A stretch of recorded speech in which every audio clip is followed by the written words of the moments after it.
Hoje, sábado, dia 10. 10/6. A gente vai pregar um pouquinho quando Mateus está no 6. Acredito que estava junto com o Sermão da Montanha. Vendo as passagens. Tô com sono cedo. O Alejandro vai trabalhar hoje na parte da tarde, então o culto é de manhã, né? A galera aqui tá toda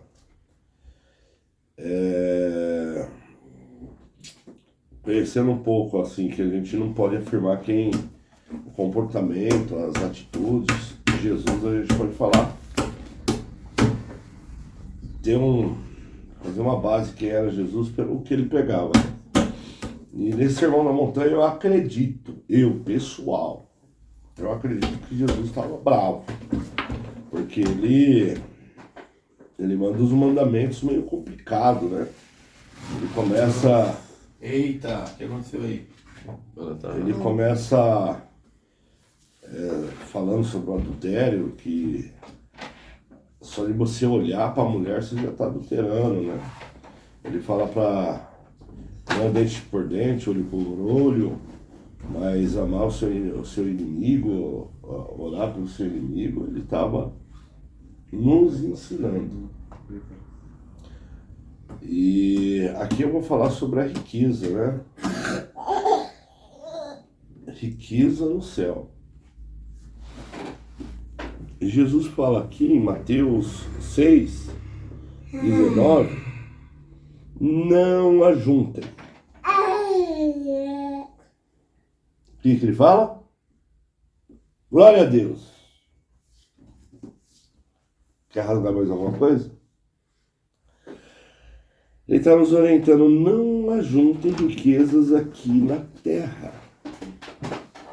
onde as traças e a ferrugem destroem, e onde os ladrões arrombam. Oi, meu amor. O vô não pode começar a pregar. Ela gosta muito da pregação do vô. Ela ama. Olha, eu vou falar uma coisa, eu vou parar aqui e vou falar da Radassa. Ensina seu filho, sua filha no caminho. Eu vejo essa menina tão pequena, tem o quê? 1 e 3? 1 ano e 3 meses. Ela sente falta, né, amor? Ontem mesmo ela estava com o pai dela, a Renata falou, vou orar, ela foi junto. Ela fica tão feliz de estar orando, levantando a mão pro céu. Ela vê o tio, né, Alejandro? Alejandro testemunha, vê o tio orando, ela vai lá, põe a cabeça lá para orar junto. Né? Olha, ela lê a Bíblia. Você ama seu filho? Dá uma direção para ele, né?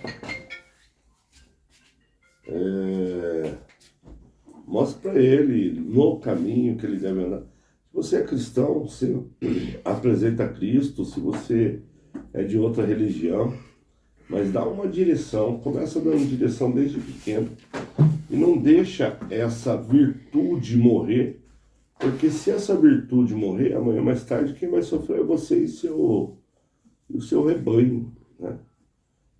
São seus. Se você realmente se preocupa com os seus, faça culto doméstico, não leva só na igreja não, ou só ensina o que você crê dentro da sua casa, dentro da sua família, né? Se for o evangelho, ensina que lá na frente eles vão lembrar, por mais que eles esqueçam às vezes, alguma coisa fica. Eu tenho 4 filhos, são 4 filhos que foi criado. Eu não acredito nessa criação. Todos teve a mesma criação, esse deu errado. Não.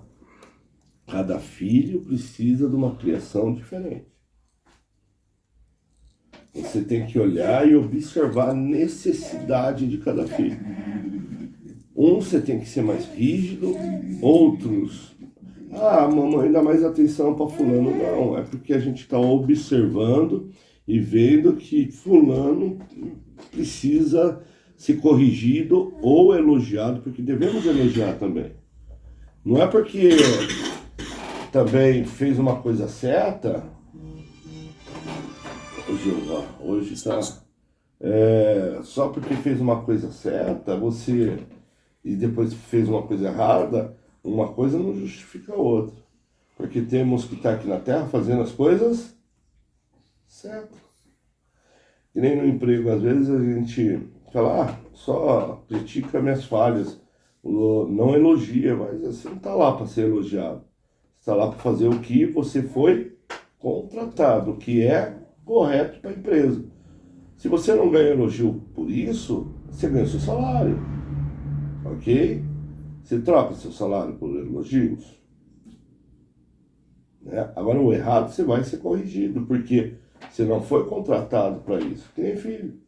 Filho a gente elogia, se errar a gente pega no pé. Se a gente for, não, mas ela acertou tanto ali, ele acertou tanto ali, isso daí é um detalhe, não. Não tenha preguiça de corrigir filhos. Se você tem preguiça de corrigir filho, então você está errado em fazer. Então nem tenha mais. Porque filho foi feito para ser desde pequeno. Porque Jesus, você pode ter 70 anos, na hora que você se converte, ele fala que você é um bebê, tá gatinho. Porque ele vai te encaminhar, ele vai te disciplinar, ele vai te corrigir. Como se faz com uma criança. Tem que ser no começo. Vai falar assim, depois pau que nasce torto não se endireita. Não se endireita, porque para Deus, quando você começa, você é... Agora, você vê que a pessoa não tá nem aí, Deus também larga a mão. Não, tá na Bíblia. O mesmo Jesus que fala que a gente deve amar o inimigo, ele fala, se eu for falar da minha palavra e não quiser aceitar, sacode apoio e retire a bênção. Imagine a pessoa retirar a bênção. Eu não ligo. É complicado, né? Porque esse mundo, desde a época de lá, já era difícil. Imagine se vivesse uma bênção de Deus, né? Eu sou dependente das bênçãos de Deus. Minha família é dependente da bênção de Deus. Então, voltando aqui, onde os ladrões arromba e rouba. Pelo contrário, ajunte riqueza no céu, onde a traça e a ferrugem não podem destruí-la. E os ladrões não podem arrombar e roubar, pois onde estiver sua riqueza, ali está o seu coração. Está falando para não juntar aí lá embaixo, depois tem mais a luz do corpo, e depois fala, um escravo não pode servir a dois donos ao mesmo tempo, pois vai rejeitar um e preferir o outro, ou será fiel a um e desprezará o outro.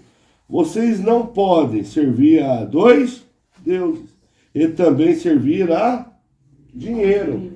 O que Jesus está falando aqui? Ele não está falando que é errado você gostar de dinheiro.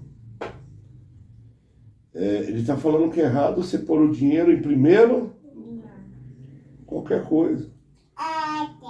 Até filho a gente não pode pôr em primeiro lugar. Porque eu não tenho todo o poder. Eu não tenho nem poder. É Deus que tem. Se eu ponho, ele vai falar assim, então você tem poder para cuidar. Mas seus olhos percorrem a terra? Você é onipresente? Você é onipotente? Você é onisciente? Alô? Não. Então Deus é. Então eu não posso falar assim, ah não, se eu posso escolher, separei algo para Deus. Ah não, mas agora estou trabalhando, não tem como. Se eu posso escolher, eu vou continuar. Eu vou continuar pondo Deus em primeiro lugar. Alô? Eu vou deixar, talvez, de gastar tal coisa para deixar Deus em primeiro lugar. Eu vou pôr pontos na minha vida. Eu ia usar outra expressão, outra palavra, mas me fugiu. Do amanhã, vou fazer o amanhã, vou servir a Deus o hoje, para amanhã tá justo com as coisas de Deus. Eu não vou gastar mais para precisar, porque amanhã eu tenho as coisas de Deus. Aí a pessoa fala, mas depois acabou, agora começa aqui, depois não tem mais porque você não pôs Deus em primeiro lugar. Aí você vai nadar. Você pode até alcançar e criar riquezas aqui, né? Mas vai ficar aí para os outros brigar. Você pode ir até para o céu. Mas e os seus? E essa riqueza, será que virou bênção ou maldição na sua vida? Ou na vida dos seus? Porque eu, pelo menos, eu acredito que eu gostaria de ter riqueza para facilitar a vida dos meus filhos. Dos meus que andam com... Tem gente que está morrendo aí, está deixando a riqueza, está afastando os seus. Está virando desgraça. Está virando separação de família. A sua riqueza está mandando os seus filhos para o inferno. Eita. Você nadou tanto, não ensinou no caminho, não pôs Deus como reverência. E seus filhos e os seus está abandonando o barco. Está perdendo a primícia. Você perdeu o respeito com Deus. Você acha que você é Deus. E nós não somos Deus. Eu não tenho poder de aumentar um pouco. Eu não tenho poder de aumentar 1 milímetro da minha vida. Eu não tenho poder de mudar o futuro dos meus filhos. Eu não tenho poder de saber ou escrever meu amanhã. Eu posso trabalhar para o amanhã, mas se vai acontecer, que nem a Bíblia fala, o soldado... O cavalo prepara-se para a batalha, mas a vitória vem do Senhor. Tem gente que poderia estar muito melhor com Deus, até na vida financeira, porque se você mostra para Deus que Deus é alto. Vou te dar um exemplo. Deus amava Abraão, Deus chamou de amigo de Deus. Pensou Deus chamar você de amigo? Quando Deus notou, ou achou, ou percebeu que Abraão estava pondo, tinha outro Deus, porque Abraão não ligava para dinheiro, não ligava para nada. Mas quando Deus percebeu que Abraão poderia ter um outro Deus chamado Isaac, Deus pediu ele. Não. Agora não. Deus pediu Isaac. Abraão deu? Deu. Deu? Foi dado. Deus quis? Não. O que Deus fez para Abraão? Agora eu sei que tu é fiel a mim. Porém, olhe as estrelas do céu e verá a sua descendência. Hoje, qualquer evangélico que aceita Jesus fala que é descendente de Abraão. Se Abraão tivesse dado, e se a riqueza do Abraão fosse maior do que Deus?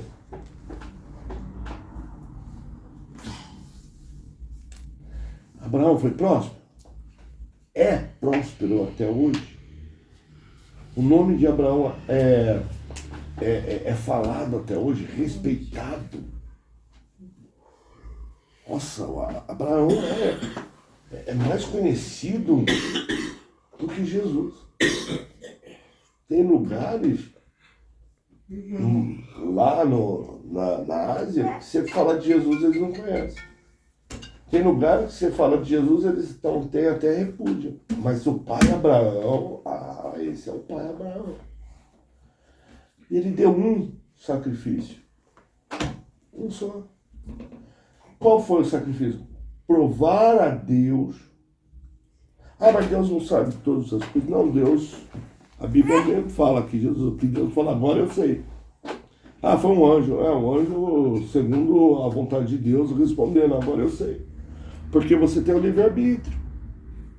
Você vai mostrar para Deus se Deus realmente é importante para você. Você tá derrubando a parede ali. Agora, se ele for importante para você, você é importante para ele. Derrubando a parede. Jogando os pedaços. E eu garanto que tudo que Deus deu para Abraão trouxe prosperidade e bênção. O sobrinho dele foi embora com poucos homens. Abraão ganhou uma guerra, uma batalha que não tem como explicar. Porque Deus estava... Gente, não troca Deus por causa dos seus erros, não. Porque você... Momento com Deus é momento com Deus. Não, mas eu sei o meu... Momento com Deus é momento com Deus. Ensina seus filhos, faça um culto doméstico na sua casa. Ora, sabe? Eu acho que a gente anda tão cansado, esse mundo tem feito a gente correr tanto, né, amor? E a gente está deixando Deus em segundo plano. Vocês não estão deixando Deus em segundo plano, porque Deus não precisa de vocês. Vocês estão se deixando em segundo plano. Vocês acham que pode viver sem Deus. Mas Deus pode viver sem vocês. Mas nós não podemos viver sem Deus. Por mais eu prefiro estar do lado de um ateu do que de um crente, de um cara que procede a Deus, mas esquece Deus. Porque o ateu, ele tem a sua justificativa. Você não tem. O ateu tem a sua chance. Você não tem. Porque você conhece a palavra de Deus. Você fez as suas escolhas. Você assinou sozinho. Você vai responder sozinho. Seja hoje, seja amanhã, seja quando for. Você vai responder. E é tão ruim estar só. O só, às vezes, você está com 200 pessoas, mas você se sente só. Porque tem até um velho ditado, né, amor? O que você está comendo? Ela comeu alguma coisa, mãe? Tem um ponto que fala que o ser humano não consegue sobreviver sem Deus.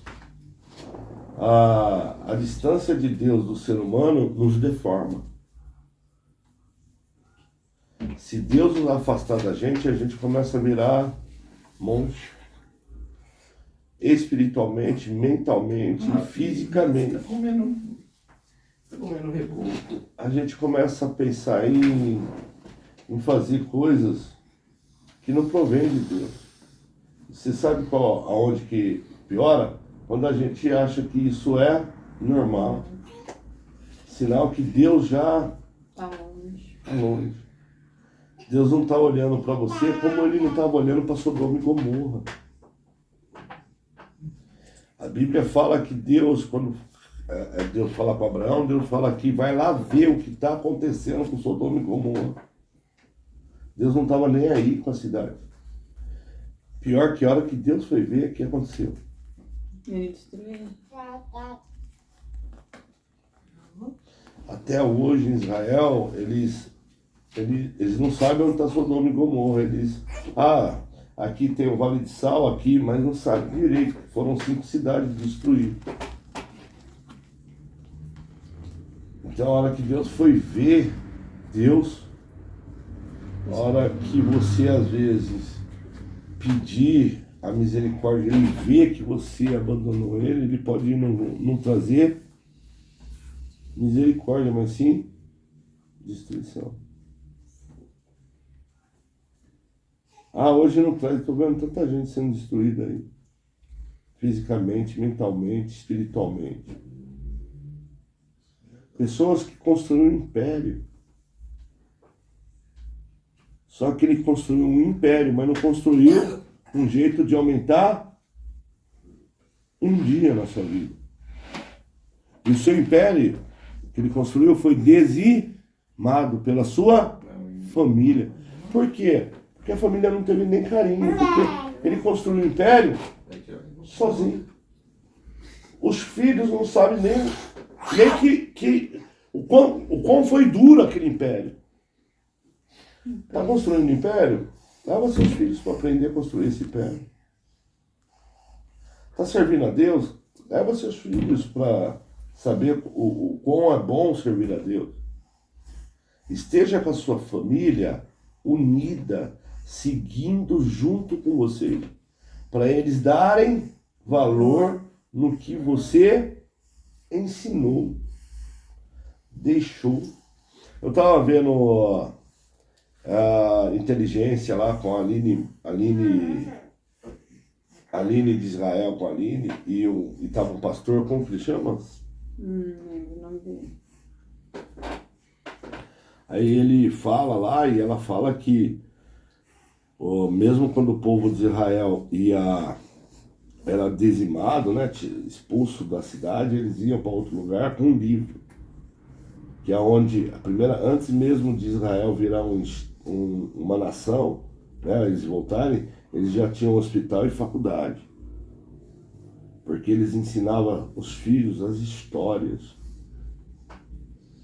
Eles ensinavam que Deus de Israel é o todo.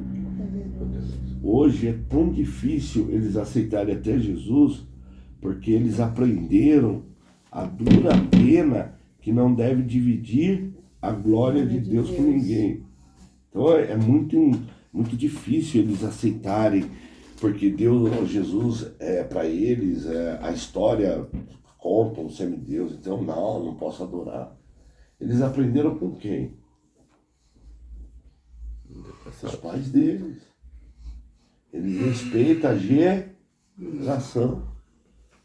Eu vi lá, a Aline falou, se for uma menina que ela está grávida de novo, se for uma menina, em Israel até 3 anos, é difícil saber quem é menino ou menina, porque a gente não corta o cabelo até 3 anos.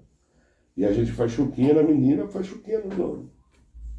As roupas, o que um usou, o outro usa também. Porque a gente não tem esse o nosso ponto é ensinar os nossos filhos a viver em comum acordo com a vontade de Deus. Roupa e veste, isso daí vai vir depois. Então eles têm desejo de pôr Deus em primeiro lugar desde o princípio.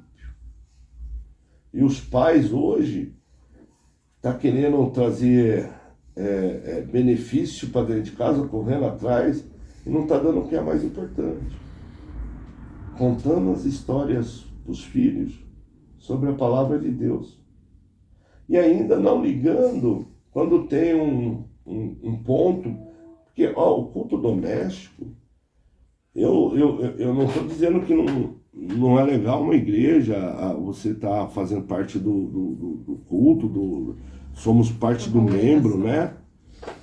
Mas, gente, é a mesma coisa quando você está na escola e você tem um professor particular. O culto doméstico é isso. Você vê a necessidade de poucos ali. O pai sabe a necessidade de cada um e a gente vai tentar trazer a palavra de Deus segundo o que os seus ali estão precisando. Se vocês não aprendem aqui, é mentira que vocês vão aprender numa igreja grande. Vocês só vão lá se emocionar. Eu tava emoção de lá. De novo.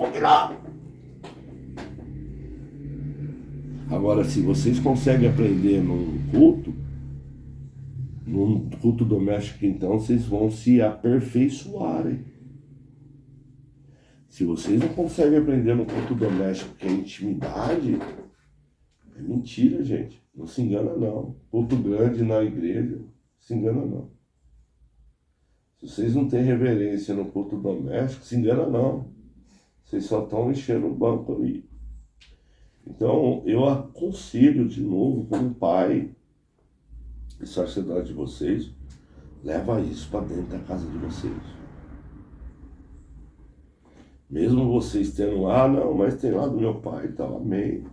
Quando não tiver ou não puder, olha, hoje não deu para ir lá, mas ó, vamos fazer aqui. Hoje não deu para fazer lá, mas vamos fazer aqui. Olha, a gente foi lá, mas aqui também tem, porque ó, se lá é mais amplo, tem mais gente, imagine eu como pai de vocês, estou vendo necessidade, então ó, lá a gente vai lá, mas a gente tem aqui também. Porque sua esposa está esperando de você ser um sacerdote. Né? Então seja um sacerdote da sua casa também. Sua esposa está querendo reverência. Está querendo ver, não é... Seja um sacerdote da sua casa. Faça o olho da esposa brilhar. Faça seus filhos te reconhecer. Ah, mas meus filhos... Mas amanhã mais tarde ele vai falar. Vai dar fruto. Ontem mesmo, meu filho Henrique aqui estava esperando um lanche, que ele ia comer um lanche. A esposa dele estava cansada e dormiu. E ele estava sem saber, minha mãe estava aqui, minha mãe falou que estava com fome, minha esposa não tinha preparado ainda nada. E eu tinha que ir trabalhar. Meu filho Henrique falou, não, ó, fica tranquila, seu lanchinho tá chegando. E não era da minha mãe. Ele não tinha pedido para minha mãe, tinha pedido para ele. Mas ele deixou. E aí minha mãe, Henrique, você é fogo mesmo, hein? Sim. Você é fogo mesmo, hein? Eu lembro pra Maria. Só Maria, pensando na sua avó. Maria, faz a comida. Não vou fazer não. Só pensando na sua avó. E ele pensou, era pra ele tirou da boca dele. É que foi chegar quase meia-noite e ele foi embora. Meia-noite tava mó ruim. Mas assim mesmo.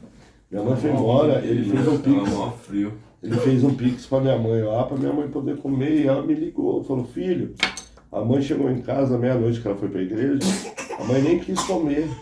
A mãe veio deitar, porque, nossa, comi um lanche lá no Alejandro's, lá, sabe? Uma delícia, filho. Tomei um X-Tap, comi e tal. Ah, o lanche lá é quanto, pai? 17. Não sei, eu sei que ela gastou 20 e poucos reais. 17 conto, mais um. Ela gastou 12 reais, como ela falou. Não, ela falou que 20 e pouco. Ah, então depois ela gastou mais. Porque o Cacá falou assim, a avó gastou só 12, Henrique, quer que te manda os 8? Então, e ela ficou feliz, sabe? Ela ficou feliz. Cara, isso é família também, sabe? Cuidar dos seus, se preocupar com aquele outro lá de fora. Tá certo que se preocupou com a minha mãe, que é a avó deles, né? Mas eu tenho certeza que isso é o que a gente tem pregado, semeado. Que Deus semeia na vida de vocês. Vou encerrar o culto aqui, que hoje muita gente, Alejandro tem que trabalhar, Lidiane tem que trabalhar. Os trabalhadores dessa casa. A Lídia, além de trabalhar, tem que fazer toda a comida, né, filha? Eu também vou ajudar. Eu trabalho toda manhã, filho. Você vai ajudar, filha? E aí? Macarrão. Quer que eu faça uma panqueca? Olha lá. Essa comida pra vocês. Meu Deus. Que o Senhor, a bênção sacerdotal, que o Senhor os abençoe, que o Senhor nos abençoe e nos guarde. Que o Senhor nos trate com bondade e misericórdia. Que o Senhor olhe para nós com amor e nos dê. Aleluia, amém, amém. Vocês ouviram, minha neta estava levantando a mão para o céu. Amém. Pode encerrar, Leandro.